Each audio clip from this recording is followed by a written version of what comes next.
Pedro Aguirre, CEO de Verifigas. Pedro, gracias. ¿Cómo has estado? ¿Cómo te ha ido? Buenas noches a todos nuevamente. Gusto saludarlos. Excelente noche. Gracias para ti. Oye, ¿qué es esto de esta mini refinería que fue hallada? Estaba a la vista de todos, pero bueno, fue allá de Veracruz. Ahora se habla que no era una mini refinería, sino que tenía más bien otra función. Pero como se estaba ahí, ¿tenemos muchas de estas en el país? ¿O qué pasa? Porque al fin y al cabo la deslealtad es total, ¿no? Totalmente. Yo creo que de primer plano no es de sorpresa para nadie. Eso es el primer plano. Lo segundo es que cuáles son las estrategias sistémicas que hacen para evitar hacer las cosas de la manera correcta y a través de los mecanismos correctos. En general, el mecanismo de cómo estaba funcionando y operando esta instalación radica en lo que hoy sucede mucho en la defraudación fiscal o en el huachicol fiscal, que es el que representa gran parte del problema. Es que se vende como solvente, se vende como transformación de otro tipo de hidrocarburo para poder fijar o fincar estas instalaciones con la fachada de otro tipo de elementos, de otro tipo de componentes para poder llegar a esto. Y eso sucede en la historia de lo que hoy sucede en el huachicol, en lo que tiene que ver con diésel, como es lo que sucede con otros. Creo que es sorprendente a veces que fueron mucho más eficientes en instalar una refinería con esas condiciones, voy a decir, rupestres en ese sentido, y cómo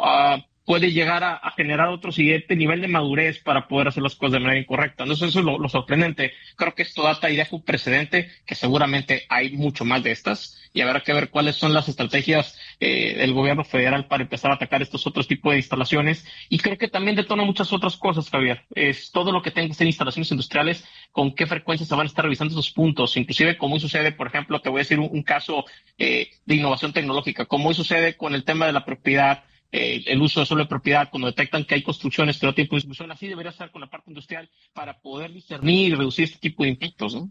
Ajá. Oye, a ver, pero el asunto al final, Pedro, es que si era una mini refinería, o como dijo hoy la gobernadora, ya sabes que luego les da por minimizar mucho las cosas.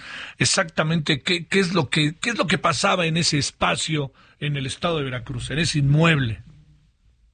Pero sí cuenta con elementos de manipulación de refinación, propiamente dicho, componentes de estructura de refinación. Es una realidad a la muestra de cualquier equipo especial técnico. Sí parece que es esto. Yo creo que tendríamos que esperar un poco a fincar los elementos oficiales del gobierno, la conclusión que tiene de la investigación para poder emitir un juicio. Yo creo que hablamos solamente de las evidencias visuales que reflejan a 10,000 pies o a 2,000 pies de altura, ya ni siquiera 10,000, para poder entender que sí tenía algo que ver. No, habría que entender que si tú tienes un componente de 500,000 litros de crudo, pues es difícil de no creer que no haya habido una manipulación del mismo. Me explico, no hay un dato técnico establecido en México que dicte que ese hidrocarburo se utiliza para otra cosa que no sea refinación. O sea, el crudo, ¿para qué otra cosa puedes tener un componente que no sea a través de una compañía que hoy por día al menos tendría que tener un piso de la CREO y de la CNE para poder efectuar este tipo? Es un hecho que el permiso de manipulación del producto no contaba con esas elecciones per se. Oye, ¿no es posible que no supiera el gobierno, o estamos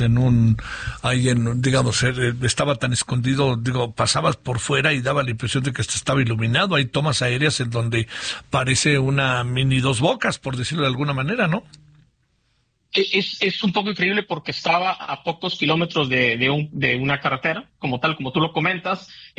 No quisiera emitir un juicio responsable sobre eso, porque al final, pues tú puedes tener una instalación y puedes pensar que se está ejecutando otro tipo de industria, ¿me explico? O sea, es difícil manipularlo cuando hay tanta vegetación o algo. Yo creo que seguramente esto va a delimitar, pues tú sabes que hay muchas instalaciones o muchos organismos de supervisión, policía federal, guardia, que pueden pasar por las áreas, y en las puras reuniones te puedes dar cuenta si efectivamente está habiendo alguna trayectoria de supervisión o no sobre el área. Y ahí es donde van a salir muchas otras cosas alrededor de ello.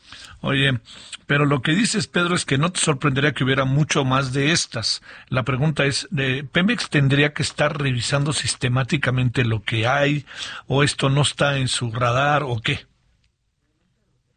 Propiamente con Pemex como tal no está dentro de su jurisprudencia. Yo creo que lo que a mí me preocupa por demás es lo que se haría. Yo, como nos hemos platicado otra vez, Javier, vamos a trabajarlo de un ángulo distinto de lo que pudiéramos hacer con la optimización de ese dinero.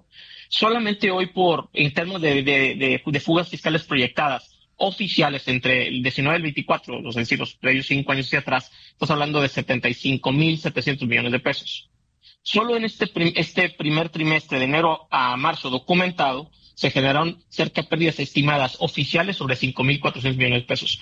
Hoy, ¿qué haríamos con 5.400 millones de pesos? Estás hablando prácticamente de tal vez una cuarta o una tercera parte de Dos Bocas como tal, solamente en esta defraudación fiscal. Y si esto hablamos de que lo que se encontró sobre una base establecida de almacén de 500,000 litros en esa instalación, tú te imaginas cuál es la capacidad de operación que tenía anual esa instalación, si es que fuera el caso de que estuviera refinando gasolina, claro, no siquiera con los mejores controles de calidad. Estamos hablando de un impacto bastante importante, ¿no? ¿Tú crees que se estuviera refinando ahí algo, e incluso, como dicen algunos, que refinara más que la propia Dos Bocas? No, es difícil para no meter un juicio responsable si estaba en ese punto, no. Yo creo que ¿qué es lo que sigue? Yo creo que ya tiene que haber una conjunción, una sinergia entre lo que es Sedena, Pemex y Secretaría de Energía ahora, como es el CNE, para poder intervenir en una parte estratégica nacional global para frenar este tema de una intervención con una estrategia mucho más asertiva, mucho más tecnificada, voy a decir la palabra correcta, Javier, porque para poder evitar esto vas a tener que ser un tema de inversión. Y el resto es la cadena de supervisión e inspección y todo lo que es el organismo. Recordemos, Javier, que hoy el sector energético es el sector más regulado de México sobre cualquier otra industria. Y a pesar de ello, estamos incidiendo en este tipo de problemáticas. Entonces, creo que eso es lo más grave. Yo creo que tenemos que buscar un tema de una estrategia de doble golpe, que si bien tiene que ver con lo que ha sucedido, reforzando la presión política y logística, pero yo creo que tenemos que ver que ya hay miles de millones de pesos actuales en robo por refinación clandestina, incluido el tema fiscal, pero el tema fiscal, hay un tema que no se está hablando. Si estamos hablando de que el 60% atribuido a la desviación tiene que ver con fiscalización, ¿dónde queda ese producto? Lo que te quiero decir con este comentario es que si hoy hablan de que solamente cerca del 3 o 14% es de mercado ilícito, ¿por qué no puedes medir el volumen del mercado ilícito en su operación? ¿Me explico el punto? Sí, claro. Creo que el número puede ser mucho mayor y yo creo que si hablo en términos de números, seguramente el número oficial puede representar desde 6 hasta 8 veces más del número que hoy están mencionando en los datos oficiales. Sí, entonces, creo que lo que sí yo aplaudo es, insisto, tiene que haber reforzar la estrategia anticorrupción, que haya una mejora legal y de vigilancia, que siende el reto de la sofisticación de estas redes. Te mando un gran saludo, Pedro Aguirre, CEO de Verifigas. Gracias. Encantado, muchas gracias, buenas noches.